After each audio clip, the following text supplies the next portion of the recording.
doing a couple of Let's Plays at the minute, but the one I really want to do, I'm a bit wary of because I think YouTube will strike my channel down, which is Fear and Hunger, you know? Yeah. I mean, some people have done it. Some people on YouTube have done it, so obviously it's okay. But there's some stuff in that that's I consider myself fairly unflappable when it comes to horror media, you know? Yeah. There's some stuff in that is like, wow, it's well beyond the pale. Sounds interesting. It's an amazing game. It really is. It's vile. I mean, it's absolutely like repulsive on every level. Like metaphysically repulsive, you know, but it is utterly brilliant. I've never really encountered anything like it. It's almost like a new type of game, a new type of horror game. Very beautiful, very beautiful. For a game it's an indie game. Yeah, it's made they so often are. Well, that's it, right? And it's made with RPG Maker, so it looks like a SNES game. You know, graphically, it doesn't look like anything that profound at all. Yeah. But the atmosphere, the mythology, the horror of it, it's so good that doesn't matter. That just doesn't matter. I would say it's a masterpiece. I would say it's an absolute masterpiece. Wow. Okay. It's a son of a bitch, though. It's an evil son of a bitch. Most people don't get past like the first few encounters. Oh wow, okay. Because it's just so punishing. It's also randomized. It's really interesting. Do you know what a roguelike is? No. No, roguelike games are like The Binding of Isaac, where every time you play it's different. Like it's randomized, basically. Okay. So if you die, then all your progress is taken away from you. You go back to the beginning and you start again, and it's randomized. So like the layout is randomized, the encounters are randomized, So the things you pick up are randomized. So you can't have any kind of like sort of strategy and say, well, I did this before, I did that before. Not really, no. I mean, you can look, as long as you figure out where everything is, you can look at sequences and you can make it easier on yourself. But even that comes with risk. It does things like your characters can be crippled, for example. If an enemy hits your legs, you can be crippled. And that can obviously massively affect your game. You can have limbs taken off, which obviously massively affects the game. Well, yeah. There's a hunger element to it. There's like a survivalist element. So you need to eat while you're in this dungeon. And if you eat moldy bread or something like that, you'll get sick. Okay. But you'll get parasites, which you won't start to have an effect until well into the game. Right. It's it's punishing. Absolutely punishing piece of work. But it is brilliant. Well, one thing I want to go back and do more PS4 gaming for my channel. Watching your Fallout 4 series, I wanted to see if I could pick up Fallout 3 on the PS4. Because obviously I sold my PS3, so I haven't got access to like sort of playing it anymore. The problem that was punishing for PS4 gaming is I recorded my first episode of Star Trek Online yesterday, which was an hour's worth of game footage. Yeah, that took 9.5 hours to copy over to a USB stick. Oh my god! Oh wow! And the actual file is 2.66 gig. Jesus. And now I tried using my my portable terabyte hard drive, and I stuck that in, and it said this USB is not formatted or not recognized or some shit like that. I was like, come on now. God almighty. So you've got to do it the long way, right? Yeah, so I'm thinking of if I do episodes or something like that, I'm going to just record for 20 minutes at a time and then port the files over. That like smaller files. Hopefully, that won't like sort of have me have to take a week off in order to just do that. But yeah.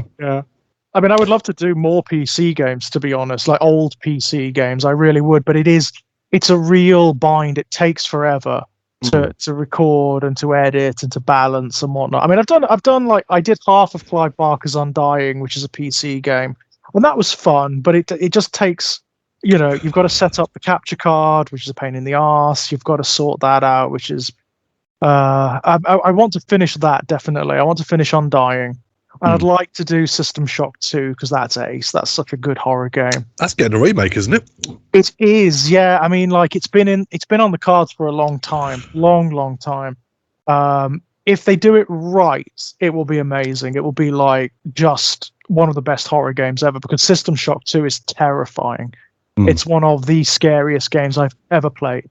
And for something that, you know, even when it came out, it was kind of graphically crude. It's based on the old Thief engine. Vaguely. It's very blocky and but even with that, it was terrifying. It was really scary. That was the first game. Oh God, I feel kind of old now. But that was the first game I ever played on the PC. Okay. The proper PC game. I built my first PC to play that properly. Because I got I got like a little PC from my parents. I think it was 1999, and it was okay, but it wasn't amazing, you know. Yeah. And I got a demo disc that had, when they did demo discs, this was like when the internet was really like it was nascent, you know, it was in its early days. And System Shock 2 was on it, and I remember playing it, and it was like, up until that point, in terms of horror video games, I'd only ever played like Resi Evil, you know, the survival horror. Yeah. So to play this really sophisticated first-person horror game that had such a great story and such brilliant voice acting in it, I was blown away. I was absolutely unlike Resident Evil. Unlike Resi, I mean, don't get me wrong, love Resi to bits, but yeah, it's not. They are not notable for their story or their acting, are they? No. You know, although the latter day ones actually have really good stories and pretty decent acting as well. I mean, but I mean, in terms of the acting, the first one, I mean, I would hope that none of those actors were unionized, because they. Well, no, they were always temps. I mean, that's how it was done back then. You know, in the early days of like 3D and whatnot.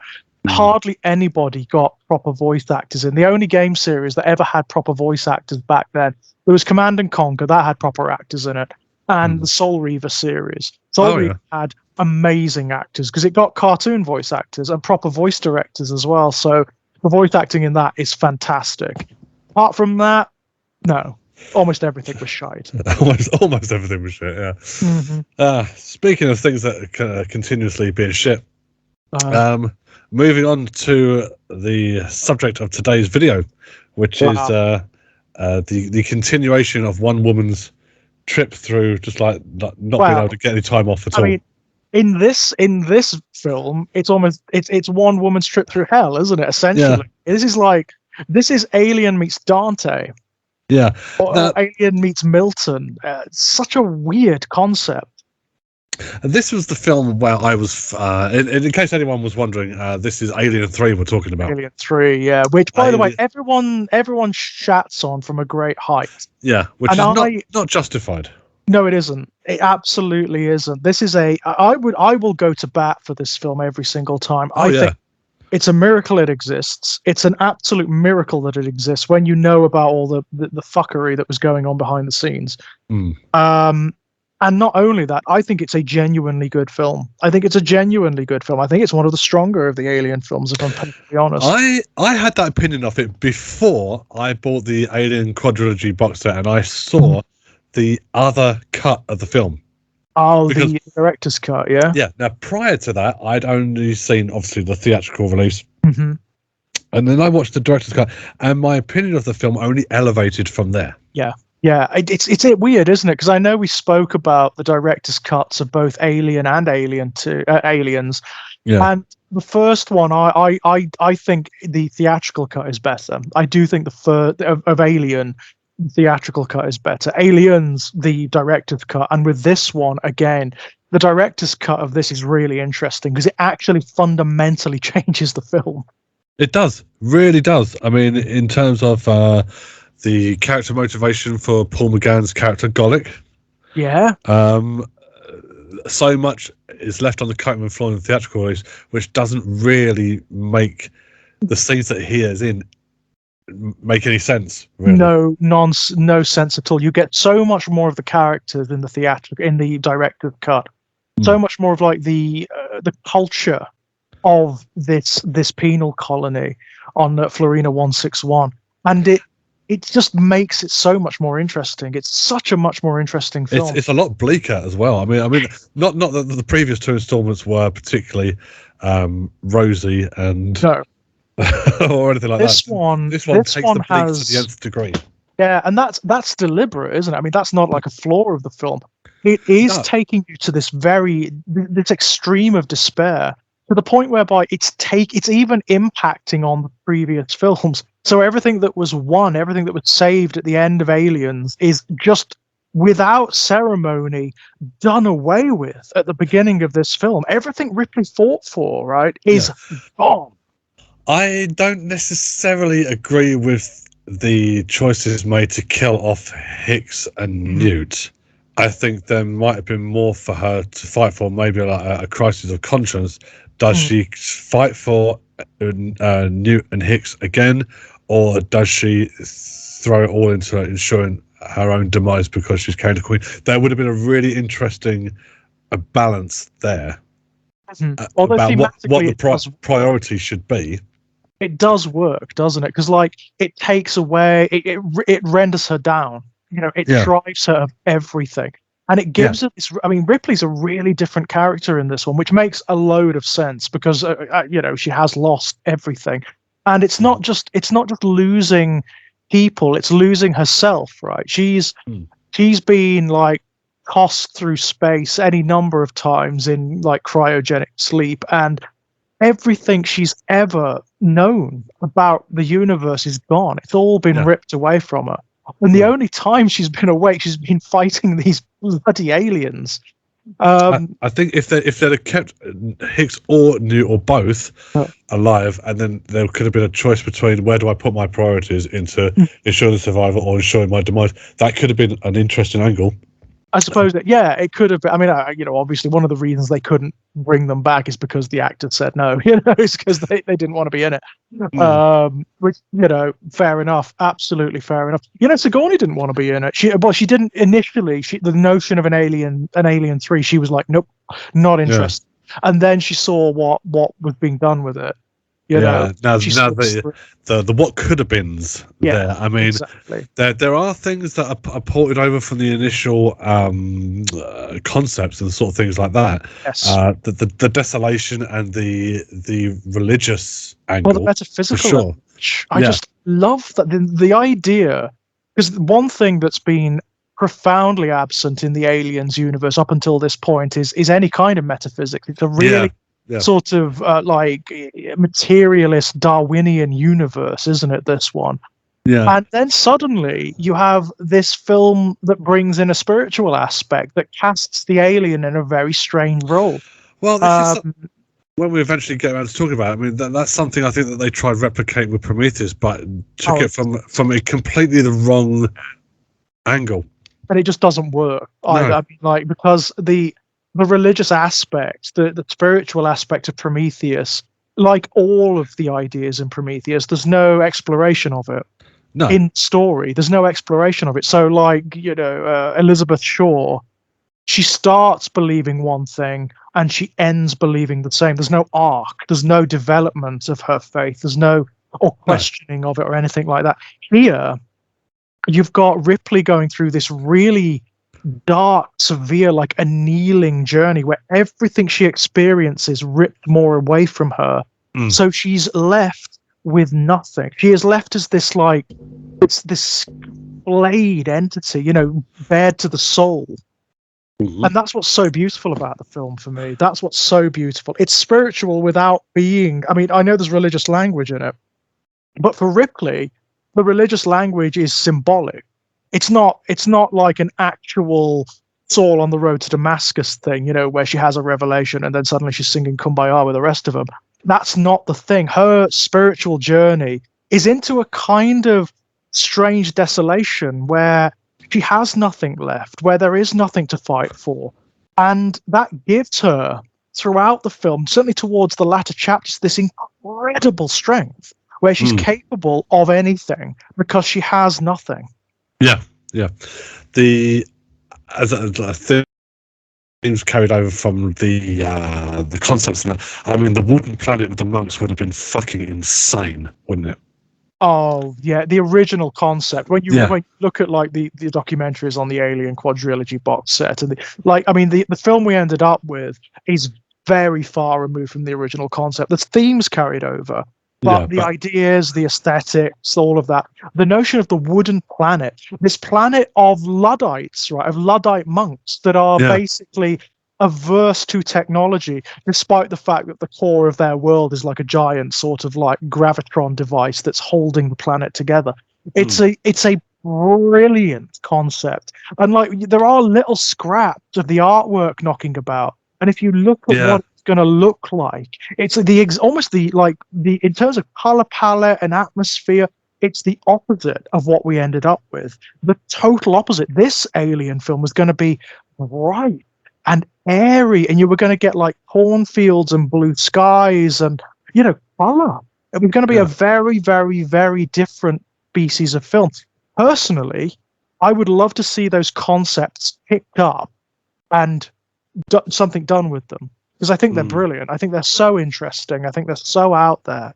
I would love to see that. I think that would probably, if it was going to be explored at all, that might be explored maybe in like a fan film or a spin-off thing. I mean, this new TV series they're doing apparently is doing away with the creation concept of the alien, which I'm hoping because I just it takes everything, all the mystery out of it for me. It's going back to it doesn't need anything. We will talk about this when we get to Covenant, but one of the stupidest bloody things that film does is it creates like a definite, detailed, clear origin for the alien. And I'm sure we must have spoken about this before, but it defeats the very concept of the original film. The horror of the original film is Lovecraftian. It's the notion you don't know where this thing comes from. It's not even so much. It is that, but it's also sort of like, if you were going to create an origin for a story for it at all, is that honestly the best you could come up with? Right. It just doesn't make it doesn't work. It doesn't work, and it kind of also treats the whole thing with a little bit of disrespect. You don't need it. It's Alien. That's the point. That's the title of the franchise, Alien, right? Doesn't need an origin. And this is a thing in present day storytelling, not just in Hollywood, but across the board. There is this real problem with creators thinking that crossing all the T's and dotting all the I's is good storytelling. Let's take the Wicked Witch of the West and give her an origin story. Let's explain why she's green and evil. Let's take every single fucking thing and explain why it exists, why it's this way, why it's that way. They did the same thing with Solo. Right. The Disney live action remakes, they keep fucking doing it. The Beauty and the Beast one, everyone has a backstory. Every single character has a backstory, from Gaston to the sorceress to the fucking clock. All of them have a backstory. And it's like, stop it.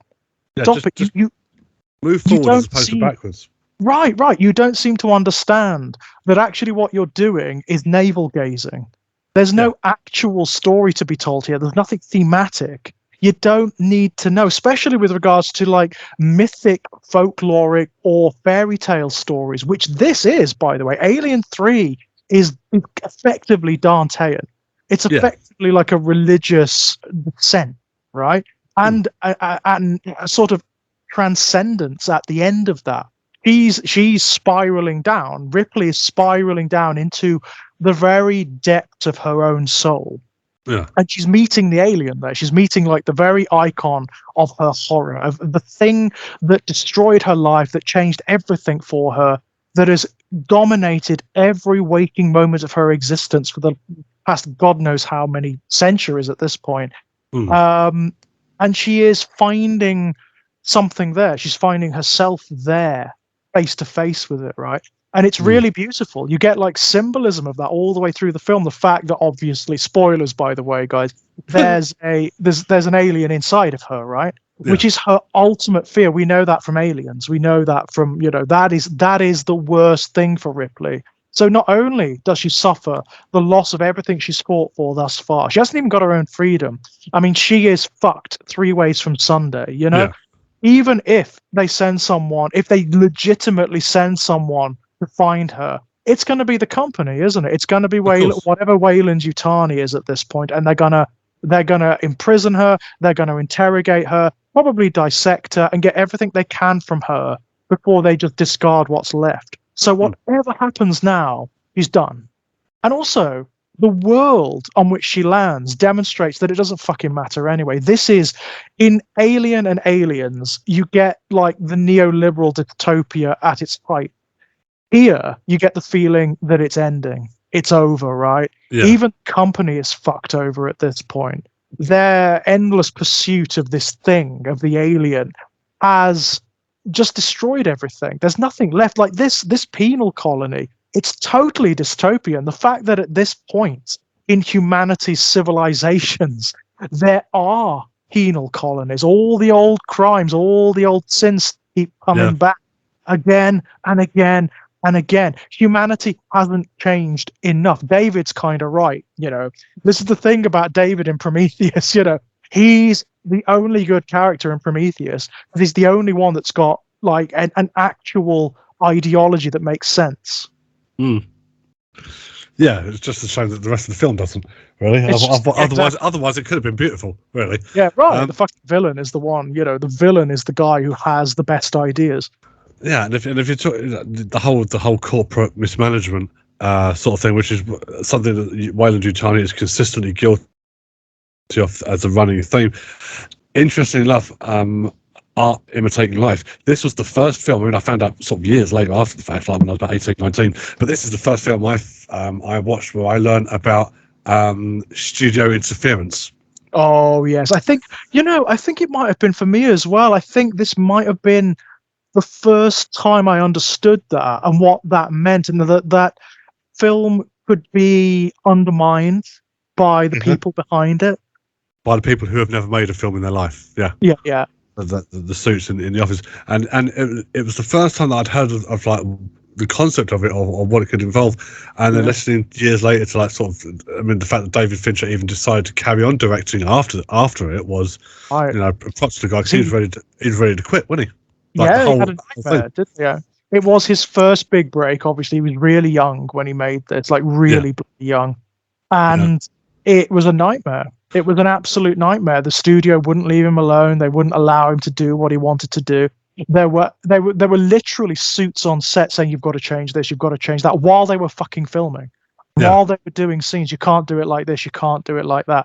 It's amazing that the film came out. Exists. That it ever occurred at all.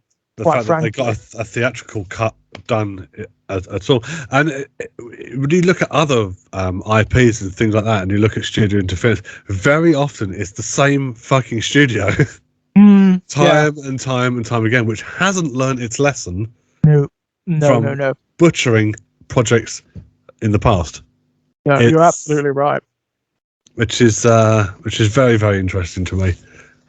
Fascinating, isn't it? You've got, especially given the history of the Aliens films at this point, right? You have these two films which are phenomenally successful, and studio interference was minimal on these films, absolutely bloody minimal. And as a result, you get a kind of pure creation to a greater or lesser degree. You get films that are the sincere product of their creator's vision. Yeah. And that's it. Then with Alien 3, suddenly you get this very 1990s thing happening, this very sort of like long 80s thing happening where the suits, they want it to be a particular way. They know what they think works. So they just want aliens again.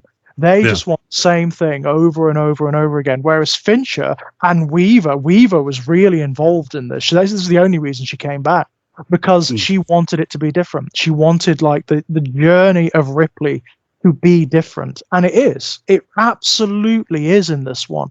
But my God, they ripped apart like this film. They absolutely, like, it's amazing to think what it could have been, given how good it actually is, even with that interference.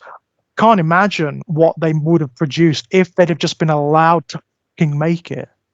Well, I think it stems from two things. One, I think so they've seen what works in the past, blah, blah, and they want to get more involved, so they think they know best. Possibly the worst time to do that if you're going to hire a first-time director. Yeah. So maybe there's not a lot of faith in their decision to hire this first-time director out of nowhere to do this film. If that's the case, don't fucking hire him. Well, don't hire someone who's got a little bit more history behind them, who you might have a little bit more faith in. maybe then they wouldn't have stepped in so much. So if Cameron came back to do Alien 3, they might not have stepped in so much. Absolutely, yeah. And I mean, don't get me wrong, Fincher was brilliant. I mean, he was, and he's a consistently really good director. Fincher is. He's done some great films since. He really has. He's a very, very smart cookie, that guy. And he seems to want to make films that are always about something. So even though he was young, and even though this was his first big break, he did not want to make another Aliens film. He didn't want to make something that was the same as what had gone before. So obviously he wanted to do something interesting with it. And blow me down, but it is, isn't it? I mean, like, this film has so much going on tonally, in terms of its ideas, that is far removed from anything that you find in the original Alien or Aliens. They are different explorations, as we were talking about, this metaphysical element where you've got these characters who, I mean, I love the ambiguity of this. These characters like Dylan, for example. Yeah. Now, Dylan is a great character. He's reprehensible. I mean, he explains that to Sigourney, right? He tells her, I am a murderer and a rapist of women. Yeah. This guy is a bad man by any standard. And yet within this situation, he is also one of the more identifiable characters. He's one of the more heroic characters, Yeah. Yeah. It's I'd like to. I mean, there's the whole. It flips it on its head a little bit. So in Aliens, you had like 160 odd against like a dozen people, and in this film, they've turned it back. They've taken things from like the first one, like some more simplified element, a much larger cast of disposables against one solitary alien. And this alien is different. Its instincts, I think, are slightly different because it's not born from a human. Exactly, it's a different animal, isn't it? This one. I mean, in the theatrical cut, it's a dog. In the director's cut, it makes it even more interesting because it's born from a food animal, from cattle. Yeah. So it's that. I mean, that makes it so fascinating. The fact that it's born from an ostensibly docile, domesticated animal. I find that just wonderful, and also I love the fact that the parasitism of the alien is such that it takes on elements of its host's DNA. Yeah. So the alien we know they're all from human beings, so they look a very particular way. They're kind of humanoid. This one moves on all fours. It's much more hunched down. It's slightly sleeker than the humanoid. It's quicker. Yeah, it's much quicker. More animalistic, this one. Yeah. Much more animalistic. Born of a domesticated, like, sort of docile creature, but inherently taking on the instincts of the feral aspect of that species. Yeah. Because it's ferocious, it's vicious. Oh yeah, it seems to be much more prone to like instinctive attack and movement, doesn't it? Far more resilient as well. Yeah. Yeah. Now, there's something about the absolute despair and nihilism of this film. One of the things I absolutely adore. Two things. One, how you can make a color palette of oranges, browns, and reds seem so desolate, cold, and dark is incredible. It's very beautiful, isn't it? Very beautiful. Second of all, is the amount of time they spend on this big plan of like sort of dousing the tunnels with gasoline, and they're going to trap it here, and they're going to trap it there, and sort of and cut it off in sections until they've trapped it in like this vault thing.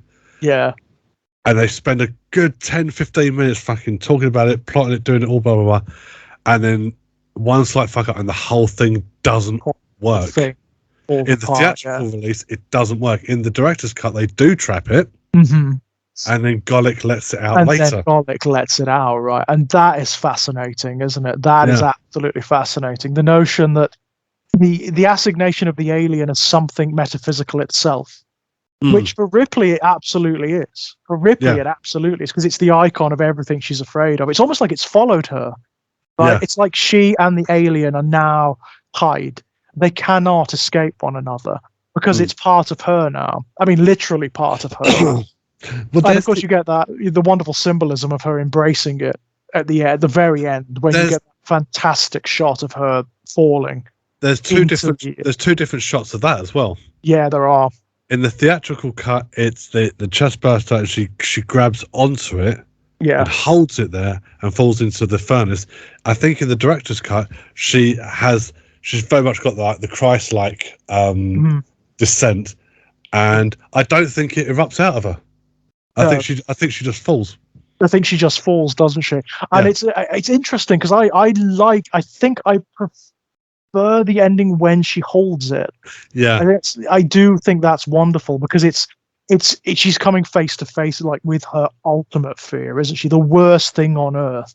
And that I think that more than anything is what gets people, in that visceral way about the Alien franchise. Full stop. You can't help but imagine, God, what must that feel like? How awful is that? The trauma being so much that you just shut down. Yeah. I love the sequence where he finds out, and it's 85 that's helping her, isn't it? Now, for the longest time, I couldn't see what the hell was on that screen. No.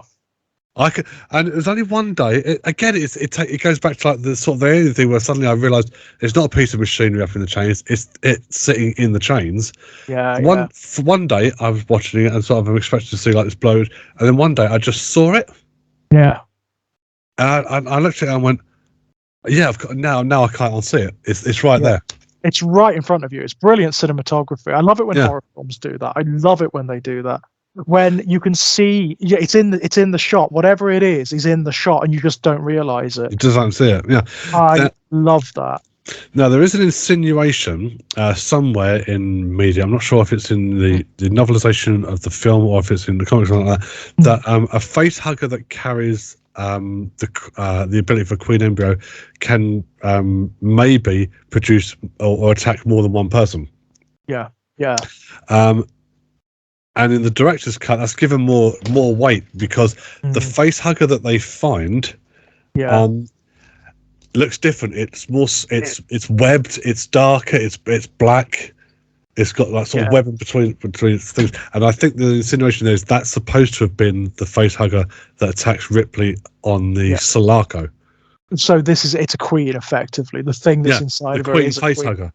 Which is a fascinating concept, which has never been explored anywhere else. Nope, it really hasn't. No, and again, it adds this extra wrinkle to the life cycle, which I like. I really like that because, as we discussed, like much as I love Aliens, one of the problems I have with it is that it explains the life cycle too explicitly for me. Yeah, and I've always found that a problem.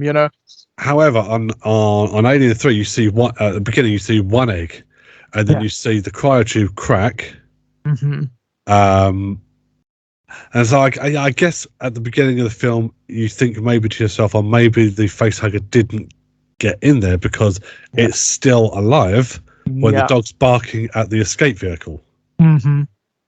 But in the director's cut, it's then further implied. Actually, hang on, no, it can do its job more than once. Yeah. So this is a different type of facehugger, right? It's a different wrinkle in the life cycle, which I really like. I think that's really cool. Anything that complexifies this creature for me is spot on, because that's what it's supposed to be. It's supposed to be unknowable. It's supposed to be Lovecraftian, and introducing it to this situation where just by chance, they happen to crash on this world where there is this sort of like thriving or this fundamentalist religious movement where the whole concept is damnation coming into a kind of redemption for the worst people imaginable. I mean, that's brilliant. That is absolutely wonderful. Because of course, immediately, just by the language that's being used, by the tone of the culture, the alien becomes demonic. Yeah. Of course, it becomes like a force of vengeance and of guilt and of shame and of horror. I love that. I absolutely love that. And the way the alien acts in this film, it's so interesting. Certainly in the director's cut. When it doesn't kill Gollum. Yes. Initially. Kills the other guy who's lighting the candles and that. Right. But not him. But not Gollick. And Gollick is the one who is essentially worshipping it at this point. His mind has been blasted by the very concept of it, and he's gone. He's finished, absolutely gone. And that is so interesting. It's so interesting because this thing is like, up until this point, it is an avatar of death. There is no reason why it wouldn't kill him. I mean, obviously, Ripley has a similar experience. There is that the iconic scene where she is, in under any other circumstances, that's it. That's the end. She's dead. She's done. Yeah. That's it. The alien has got her, and that is the end. But no. You get this brilliantly intimate scene between them. Yeah. And of course, you realize the reason it doesn't kill her is because she's a host. Yeah. Which is wonderful. What a brilliant concept. Because, of course, again, that gives her a degree of insulation. She knows it can't really harm her, especially since she is the one that's carrying a queen. Yeah, it won't risk her, which then sort of changes the whole dynamic between who becomes the hunter and who becomes the hunted, sort of thing. Exactly that. It's brilliant. Even though she is also, by that same token, a dead person walking. Absolutely. I mean, I go back to what I was saying about the resilience of this particular alien. Is the scene at the end where they turn on the molten lead works and they douse this thing in molten lead. And it still doesn't stop. It's still alive. It's still alive. And it's like brilliant. It's incredible. The one thing that the theatrical thing gets wrong is the birth of the alien, because the actual the food cow, the domestic cow thing, makes more sense, because when the dog's pacing up and down, and then you see the shower blood on the floor, and then you see the alien just like sort of flop onto the floor. There is an insinuation in that shot that the alien is already like sort of a youngling, half grown. And you think to yourself, well, how in that case could that Rottweiler have possibly sustained that? But with the cow, you would think that actually, this is coming out about the size of a calf. Yeah, it makes much more sense, doesn't it? Yeah, and it has sort of like scaling and sort of things like that. It made a lot more sense. Yeah, in the director's cut, you get that slightly longer gestation period as well, where it goes through more life cycle stages, which makes again enormous sense. It's wonderful the way it goes to ground. The way it is nestled away and just growing and waiting. Yeah. I think it's utterly brilliant. And meanwhile, you've got Ripley coming to terms with this new situation, with the death of Newt, with the death of Hicks, the destruction of everything, the loss of absolutely everything, and being drawn into this, frankly, pretty awful culture that she's found herself part of. And also, I just want to say, points to the late Brian Glover for playing such a fundamentally horrible bastard. Oh, wow. And he's the superintendent. Yeah, right. Everybody in this film. I mean, there's a hell of a lot of British actors in this film. Well, it was filmed at. It was. Hang on. It wasn't made with Channel 4. Well, no, financed obviously by 20th Century Fox. But again, it was filmed much the same way like Aliens was. It was filmed in Pinewood, wasn't it? Or, I was going to say, is this one? I know that Aliens was. I'm not. Was this one also Pinewood? I'm pretty sure it was shot in the UK. Well, that does explain like the really amazing sets and effects and whatnot, because they were known for that. That was why people filmed here once upon a time. That's why they farmed them out to Pinewood, because they knew they could do this stuff. Yeah. But yeah, I mean, a lot of the time these actors, they're only playing very small parts. Then they're temporary. They are there to eventually get cut down by the alien. But they are so distinctly character. Again, this is a consistent thing up until this point in the Aliens franchise, where you have these characters who you don't get much exposition about them. You don't really get that much background for them, apart from the key characters like Clemens and whatnot. Yeah. But you know who they are. You know what they're about. There's a great conversation between Ripley and Pete Postlethwaite's character towards the end when they're going through the plan, and he's talking to her about the explosives they're using, and he's talking about how, I saw this like blow up an entire pier at one point. It's brilliant stuff, you know. And you almost get, so what were you, man? Why are you in here? Were you like a terrorist, or something? Yeah. Like that? Yeah, there's also backstory for Charles Dance's character, the Doctor. Oh, Clemens, yeah. Yeah. That's brilliant. I mean, that must have been a great part to play. Oh, it's so cool because Clemens, you just don't know what he's about. The film plays him beautifully. First of all, casting Charles Dance is a masterstroke because he's a villain actor. He almost always plays the bastard, doesn't he? Absolutely, he's the one who's going to turn. He's the one who's going to reveal himself to be like company man. You'd think he's going to be an android. The android, exactly. Right. He's going to be the Ian Holm character. He's going to, that's what's going to happen eventually. But actually, it inverts it. It inverts it so beautifully. This guy is totally on the level. He is totally on the level. Not only is he on the level, but he is going through his own sort of Dantean journey. He is going through his own redemptive arc. And isn't it funny that when he eventually unburdens himself, when he gives his confession to Ripley, that's when he's taken. Yeah. When he's unburdened himself, when the guilt is assuaged, that's when he gets to move on. That's when the alien comes and takes him. And it's almost like, what? I mean, it gives the alien this almost like Azrael, like angel of death quality. Yeah. Especially some of the imagery where he says to her after that, "So do you still trust me with the needle?" She holds her arm out, and the alien is behind him, behind the plastic sheet sort of thing, which gives it that sort of ethereal, sort of like otherworldly sort of. It's like it's waiting, isn't it? It's like it's waiting to see what the decision is. Does she forgive him? Would she trust him with this, knowing what she knows? And she does. That means he's done. His time in this world is over. He's got what he needs. He's forgiven. Yeah. He's forgiven. Right.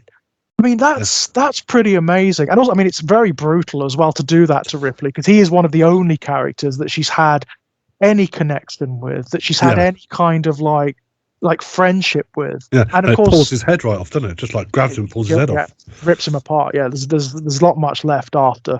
But how quickly suddenly that entire thing turns around is because then she runs from the infirmary to the mess hall and says to the superintendent, "It's here, got clothes," and he says to her, "Right, get the fuck out." And then there's for the alien there, then there's no differentiation between damnation or redemption. He's next. He's done. Yeah, he's done. Isn't it interesting? It's fascinating as well that it seems to be characters that Ripley interacts with the most. Yeah, it's almost like she is the harbinger of it now. She's carried because it's her, because it is the manifestation of her horror and her guilt and all of that stuff that she's carrying. Go on. I was going to say maybe we're reading too much into it, but because she is carrying the Queen, it could be a sense that the alien sticks close to her. It's almost like it's protecting her. Absolutely, that's kind of like the secular explanation for it. That is absolutely it. Yeah, that is absolutely it. But there's also, because of all the religious stuff that's going on, it has this other patina. It has this other significance. And I just love this film because you know what? I love the other films. I love them to bits, but certainly Alien and Aliens, but neither of them have this degree of smarts. No, none of them have these layers of interpretation that you can take. I think this is the reason why this film didn't land with audiences particularly. One, apart from the fact, I mean, if you believe it went massively over budget, there's the studio interference, there's the absolute train wreck of a production. It was from start to finish, and by the time audience got to see it, they were expecting something very, very similar or something similar to Aliens because they've now got a cemented idea in their head about what to see, the color palettes that are going to be used, the settings that are going to be used. Because prior to this, it's all been a very futuristic setting. This almost takes it back into like sort of stone, like sort of the technology there is minimal because everything's rusted and breaking down. Absolutely. So you don't have technology to rely on. I think this didn't connect with people because they haven't read the level of subtlety that they're watching. Do you see what I mean? They haven't picked up on any of these points. I think you're absolutely right. I think the big problem was people were expecting a very particular thing with an Alien film, and of course it was advertised as an Alien film. So it's the follow up to Aliens, and it's going to be like this, it's going to be like that, and that's what they were expecting. They're expecting something that's more literal, like Aliens is, much more literal, and that's not where the strength of this film lies. Don't get me wrong, it's good. The story, if you just take it on purely surface level and just follow it literally, it's actually really good, but it is much slower. It's much more based on discussion and ideas. But when you start to tear through the deeper layers of this thing, when you start to look at it holistically, the religious language, the symbolism. It's a totally different film. I mean, I will happily watch either version, theatrical or director's cut, and I take near enough the same amount of enjoyment away from each one of them because of what I see that maybe that isn't necessarily being translated for other people. But it's, I mean, I could go back and watch it now. I mean, I don't really remember the trailer for it. That's the thing. So I don't remember the trailer, but I do remember a lot of the blurbs that were around about it, and they were trying to make it sound like it's Aliens, basically, that it's an action film, that it's going to be full of, it's going to move at the same pace and rhythm as Aliens. And I would say this is probably the slowest of all the Aliens films. This is the one that takes such a long time to get sort of building up. But that's very deliberate. I'd say it's probably on par with Alien. I'd say it's on a par of Alien, because remember, for the first 45 minutes of Alien, nothing actually happens. That's true. Yeah. That's true. But it's almost like sitting around talking about what shit day you're having. Yeah, it almost reverts back to the slower standard of filmmaking from the late 1970s, which is a strength, by the way, not a complaint. That is an absolute strength of the film. I think it works beautifully in that regard. Well, see, the problem, the film might have struck more with audiences if it had tried to go one up, one bigger than James Cameron one, but the film would have ultimately, I think, maybe been more of a commercial success, but ultimately as an artistic thing would have failed miserably. And the reason for it is because films don't seem to learn, especially in the modern era, films don't seem to learn that the sequel or the threequel or whatever doesn't need to one up the last one every single time. There's nothing wrong with just taking a step and going, yeah, but we could also do this. Yes, let's do something different. Let's not try to one up the one that's gone before. Let's not try to do something even remotely similar to it. Let's take the material. I mean, there are examples of this in recent history. Look at Prey. Oh, that was fucking great. Prey was amazing, right? It takes the ideas, the base premise of the Predator, what it is, and then it weaves it into this. Strips it back even further. I mean, strips it right back. And again, massively slow build. Whereas if you look at the one before that, the Predator, I think it was called. Yeah. I spent most of my time going, I don't know what I'm watching. What am I watching here? And then the sequel baiting fucking bullshit ending at the end, I just went, no. Yeah, no, thank you. No, thank you. I mean, Independence Day 2 did the same thing. Mm-hmm. I mean, not that anybody ever asked for that film, but no. I mean, why would you? Why would you do that? Why would you make an Independence Day 2? It just doesn't make any sense. It was. I mean, I took Jen to see it at the cinema because I knew that it was going to be questionable, and I wasn't prepared. I wasn't, even though it's Emmerich. I know it's Emmerich. I wasn't prepared for how questionable. And I'm still apologising every so often. I just say to her, "Oh, by the way, I'm sorry for taking you to the cinema to watch that shit." I do it every once in a while. Probably wise, yeah. But if this came out Alien 3 came out in, what was it, 93? Was it 93? 93, yeah. Or was it 91? Just double check. I can have a look. Terminator 2 was 91. Alien 2, I'm going to say, Alien 3, I'm going to say 93. Let's have a look. May 22nd, 1992. Oh, wow. Wow. Okay. I did. Okay. Wow. I mean that defeats. It's one of those things that defeats my concept of time and memory, because I remember, my memory says it was later than that. Mm. It was 93, maybe even 94, but no, 92. Okay, so So people definitely if I would have been 12, so there's no way on earth, 92? God, that I would have been able to get to God, the cinema to see that. I wasn't even 10. I was 8. Wow. Wow. So if I'd have seen this film at the cinema, I'd have absolutely enjoyed every single second of it. Oh yeah, I'd have loved it because by that point I already liked the Aliens films. In fact, I already frigging loved them. They were some of my absolute favorites. They were go-tos, you know. Yeah, absolutely. If I could watch the first 2 films, the first one in particular, anytime, any day, and absolutely love every second. But of course, I couldn't go to see it because I was 8, and that would have happened. But I remember my mum going to see it because that's what happened around that era. You know, like she would go with her friends to go and see the latest big horror film, and then she'd come back and tell me about it. And I remember her talking to me about it and like what it was like and how it was different and what happens in it and whatnot. And then seeing it later, probably video rental, right? It would have been video at that point.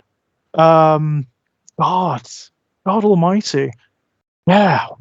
There's a 32. How many of you out there, guys? I put it in the comments, would you? How many of you out there are like way too young to understand what we're talking about? How many of you were born like after 2000, right? Yeah. And it's like, wow, God, 1992. How old are we, Jer?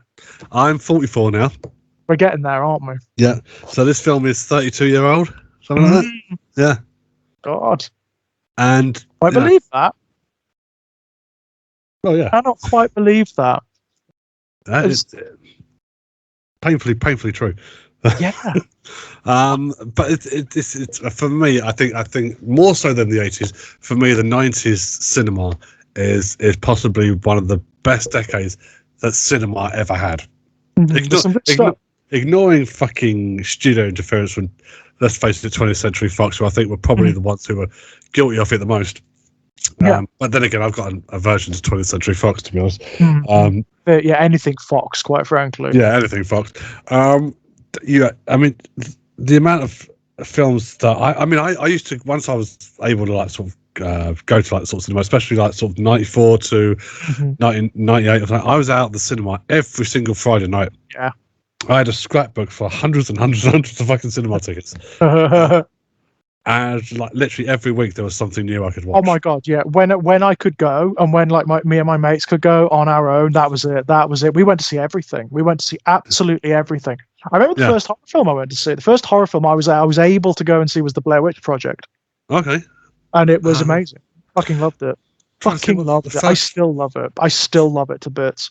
See, I'm not sure. I can't remember really what the first horror film at the cinema I saw was. It might have been Titanic, to be fair. Yeah. I don't know. It's definitely qualified because all my horror experience was on VHS. At home. Before then, obviously, I'd seen loads before then on VHS and on TV and whatnot, like tons. I was raised on horror, but that was the one I got to see at the cinema for the first time, and it was incredible. Yeah, it would be nice to go back to those days when horror wasn't quite so. Well, I hate to use the word by the numbers because I'm not sure that paints a fully accurate description of what I mean. But there are some things now in films where I can literally know I can switch off for the next 25 minutes. I'm not going to miss anything because you've already very, very painfully, obviously, signposted those tropes before they even come on screen. Yeah, I mean, don't get me wrong, there is good stuff out there, but you really need to dig for it. I mean, what I'm finding is a lot of the stuff that's recommended heartily, I'm just not enjoying. So a lot of people really recommended Smile to me. So I watched Smile and I was like, this is dull. We watched, do you know what? We watched that. And again, I try not to let it happen, but it was one of those ones where we got sucked in by the trailer. We went, this looks like this could be something quite interesting.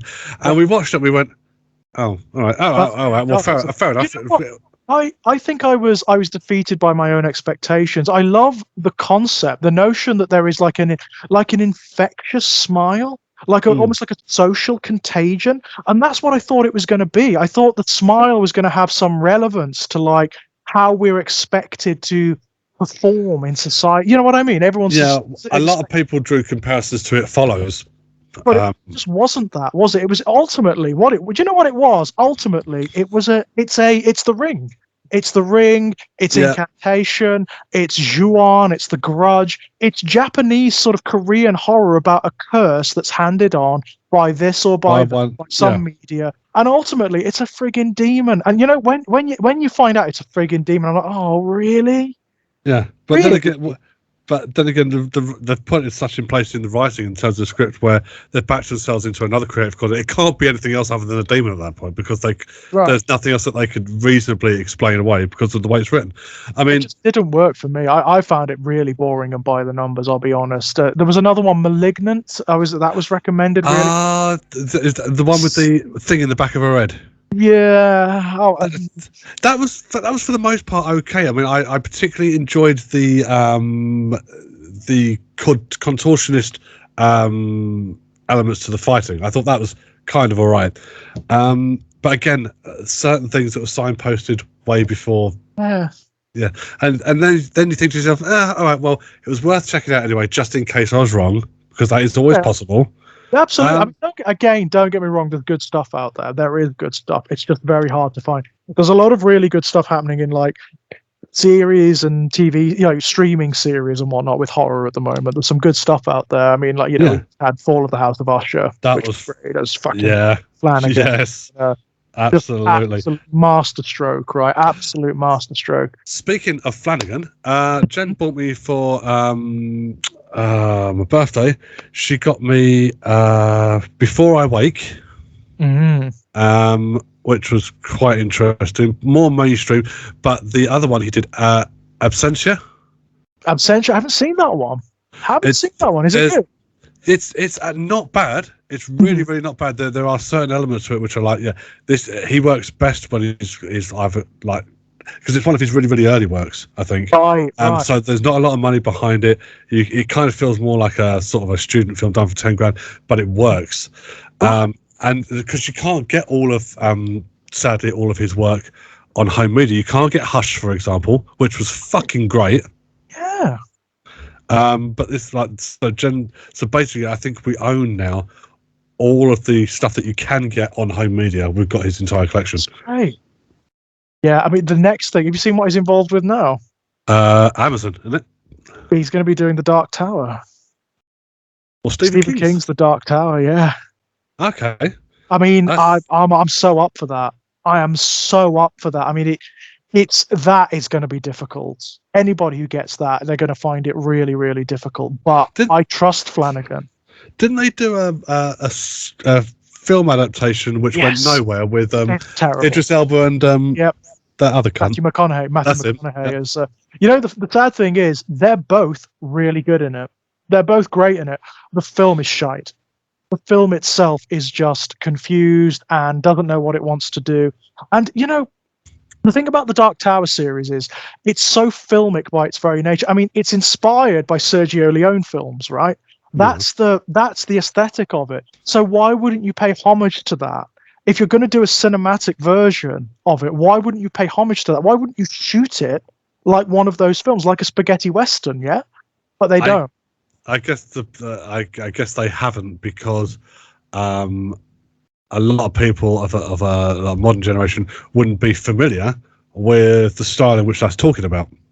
So they'll opt for a more polished, cleaner looking contemporary look, as opposed to which this is why fucking Planet Terror and Death Proof, the Grindhouse films, didn't land with audiences. Yeah. Other than the fact that the studio told them to separate them into two different films, therefore completely ruining the Grindhouse experience. Right, and hence why you can't get. I don't think you can get it as a complete full version. Still not get that as a complete, because that doesn't make any. It's supposed to be like a sequence, isn't it? That's the way the sort of drive-through thing works, right? Yeah. Wow. And this is why modern cinema falls into so many repeated traps time and time and time again, because they try something, fair enough, it doesn't work, and they go, all right, let's try it again and see if it works. and it doesn't work. Same And then they thing. go, all right, well, look, third time's the charm. What do I? And it doesn't work, and and it keeps repeating. And modern cinema falls into that trap so many times because they're scared of exploring or embracing something that's a little bit on the fringes of normality, and something very occasionally, occasionally, something slips through. Yeah, like I mean, the best example I can think of in recent history was The Joker. Yes, fucking amazing film. I mean, like, absolutely fucking amazing film on almost every level. It's beautiful. It's powerfully like anti-capitalist. It's very left-wing, almost anarchist in its nature, in its ideology. And I don't know how it got out. I don't know how it got made. I don't know how it got promoted in the way that it did. I don't know how it hit mainstream cinemas, but I think it's a really spectacular film. I think it's a genuinely spectacular film. Yeah, and it's films like that and films like Fincher's Alien 3 which break the mold. Yeah, and then demonstrate that actually, it can be done the other way. If Fincher had directed Joker, I guarantee you that would have been fucking insane. Oh my god, can you even imagine? Can you even imagine? I mean, I was talking to my friend about this recently because I think the Joker film is absolutely spectacular. And I think a lot of the criticisms of it that come, I mean, and I'm really sad to say this, a lot of them come from sort of like the left, people I would ideologically associate with, are wrong. I think they're fundamentally flawed. And I think the film itself contains the answer to those criticisms if you sit and watch it. In other words, people on the left are uncomfortable with the idea that perhaps maybe that they do identify with certain themes within the film. I think it's just I think what you got with the Joker, one of the reasons they got it totally wrong is you got a kind of strange left-wing reactionism to it, where they prejudged the film. They saw like the trailer maybe, and they thought, oh, this guy's the king of the incels. And it's like, yeah, actually he is. But that is not the point of the film. It's not promoting that.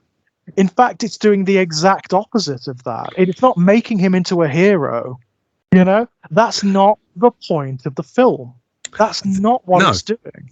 The only thing for me where the film fucked itself over, where it tied it into the night of his almost like his revolution sort of thing, is that 100 yards away, Bruce Wayne's parents are killed in the alleyway.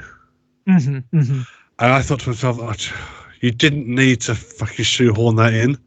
Yeah, I know what you mean. That didn't necessarily because a lot of people thought that this film was the Joker's origin story, and I thought to myself, if it was, then by the time Batman grows up to be Batman, he's fighting an octogenarian, pretty much. Well, I think the problem is that it's not that. It was never meant to be that. The people who came at this thinking that it was going to be like the origin of the Joker from the comic, from the Nolan films, completely wrong. He is never going to be that Joker. There is never going to be that Joker in this universe because it's not trying to do that. It's not even a comic book film. Not really. It's got the trappings of one. It's masquerading as one, but it's only a masquerade. You can't have Batman in this universe. You can't have Batman as he is in the comics or in the films. You can't. No, so in that case, you didn't need to show his parents being murdered in that alleyway. Yeah, it's absolutely because you can't have that with that. It just doesn't work. I mean, the other thing I was dubious about was when they announced that they were going to do the sequel. Yeah, I thought until I heard what it was, I heard what they're doing, and then I was like, you know what, fuck it, yeah, it sounds great. What is this concept? I know they're bringing Harley Quinn into it. It's a musical. Right, okay. Why not? It's a musical. Apparently, from what we're hearing, it's going to have big dance numbers. It's going to have big musical numbers. It's got Lady Gaga as Harley Quinn. I'm in. I'm just sort of like, yeah, if you're going to do it. Initially, I was totally opposed to the very concept of a sequel to this film because you can't do it. But if this is what they're going to do, if they're just going to go completely different, they're going to make it into like a tonally, like completely different film, then I'm up for it. I am so up for it. I can't wait to see what they do. Yeah, I mean, when they announced the sequel, and they announced the sequel because of the numbers that it did, like in terms of the box office numbers that it did, and I thought to myself, there is a certain level of irony attached to that, because the film is about sort of like the one of the themes of the film, of course, is attacking that kind of predatory monetization, right? Yeah. That's the whole point. Yeah. So I thought, I was very, very dubious to say the least. But you are right. I mean, films like Joker, like Alien 3, they kind of demonstrate that it can be done. Even with all of the soul-crushing studio interference that Alien 3 had thrown at it, you still get this phenomenally brilliant, beautiful film because there were so many people involved who cared, who wanted to make something sincere. A lot of it comes through Sigourney, of course. I mean, her performance is incredible in this film. It is the best Ellen Ripley performance in all of the films. Yeah. Because she's such an interesting character in this one. In the first film, I mean, obviously, like Sigourney herself is a little bit callow in that film. She's kind of a new actress at that point, right? She hasn't really done film before, and that works. That's not a criticism. That really works for the film. It works for the kind of character she is. In the second film, she's a different character. You know, here the performance is so sincere. It's so insular, you know, it's so about what's going on in her head and in her heart. And that's what makes it so interesting. Which is going to be interesting when we come around to discuss Jean-Pierre Jeunet's entry into this franchise. Because there are certain elements of that film that I absolutely adore, because mostly for the fact that he's completely batshit mental. He just doesn't give a shit, right? I mean, he is the wrong director for this material. There's no doubt about it.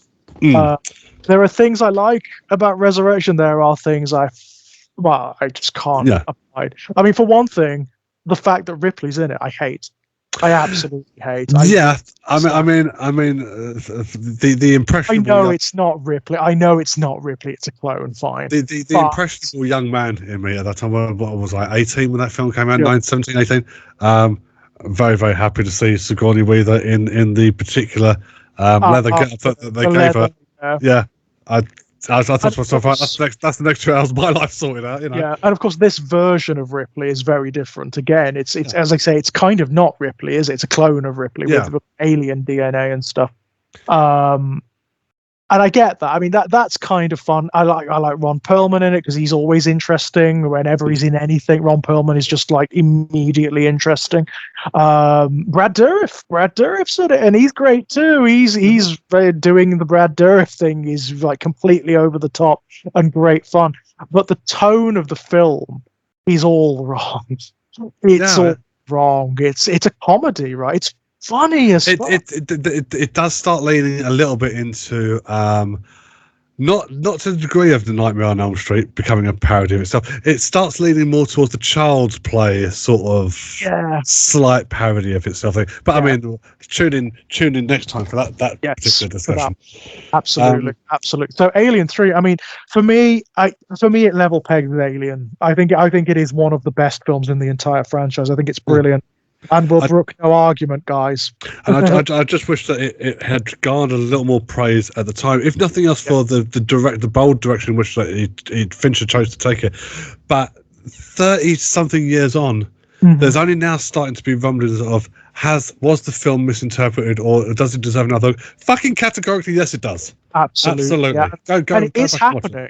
It is. But it should have happened way before this. Totally. If you're looking like, say, the horror community and whatnot, a lot of people are really singing this film's praises these days. It's happened quite a lot actually with films from this same era. Funnily enough, like the 1990s. So like films like my other like podcast team, Jack Graham and Elliot Chapman. We talked about In the Mouth of Madness recently, and that's another one, right? Totally panned when it came out, panned and forgotten. It's completely forgotten. It started to really gather a head of steam recently. People remember it and remember it fondly. And it is a really fucking good film. It's a really good film. Event Horizon. I will die on that hill. It was fantastic when it came out. It's fantastic now. It's a really good film. Panned when it came out. It's just a shame that Paul W.S. Anderson only had one good film in him. And that was it. Yeah, that was it. Much the same way. What's that other fucking Zack Snyder had one good film in him. Yeah. I could berate that cunt all day if given the opportunity. But I'm not going to do that. easy. It's too easy. Alien 3, yeah, it shouldn't have been sidelined or sort of so easily dismissed as it was. But I mean, because it wasn't big, bold, and beautiful like Aliens was, that people just went, oh. But let's face it, right? I mean, this is the third in a popular horror franchise. This is where it always falls down. This is where you often get the real dreck coming, right? Mm-hmm. And it's not. I mean, it is something of its own. It is its own project. It has its own voice. It has its own agenda and themes and ideology. It is not just an also-ran. It's not a diluted version of the previous films. It is a totally different direction, which the Aliens films have never gone in again. They tried kind of with Prometheus and fell flat with it. Well, we'll come to that. Yeah, we'll get. We are. We'll get there. We're not that far off now. I know. I'm gonna have to watch it again soon. I know. I've been putting this off for fucking years. Yeah, I have watched it again, and it's as stupid as you remember. In fact, it's probably worse. Yeah, it's probably worse. I say it every time. I love things about it. I genuinely do. I genuinely love things about it, but the things I hate, I really hate. I mean, I really viscerally hate. I'm looking forward to that discussion. We're getting there because we're not doing the AVP films, are we? No. Because I sincerely do not want to watch them again. I'll be honest. I sincerely don't want to watch them. I mean, I am a completist. I have considered getting rid of AVP 2 in my collection and just like donating it to a charity shop. But then I've thought about the fact that the charity shop might not be able to sell it. Yeah, exactly. And they might be offended if you try to point it on them, quite frankly, which they should be, because it is dross. I mean, we might moan about Prometheus, but Prometheus is trying. It's just failing. It's trying to do something. AVP 2 is just awful. It exists.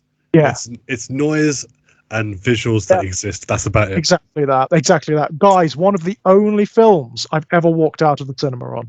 Wow, takes a lot. Rightfully so. One good thing in the film, and that doesn't justify the other 90 minutes. And I remember doing it because I was so fucked off with it that I actually in the cinema said, "Oh, fuck this," and got up and walked out. I was really a man of principle there, ladies and gentlemen. I was really annoyed with that film. Anywho, where can people find you? Head over to YouTube /Wolfkang1. Well, I've got numerous things going on. Still doing my fucking Transformers reviews in 7 Days to Die. Hopefully, I should have a Star Trek Online series starting soon, and some other projects with Dave Mallam. You can find me over on Twitter, on Blue Sky as well, and Facebook if you head over to Wolfkang1, and you can find my channel page there. Excellent. Links below, by the way, guys. Links to all of that below. As with me, you can find me on YouTube on the Exaggerated Elegy channel. Lots of Let's Plays and discussions like this happening at the moment. You can find me on Our Lives in Horror as well, where I interview creators from the independent and small press horror community.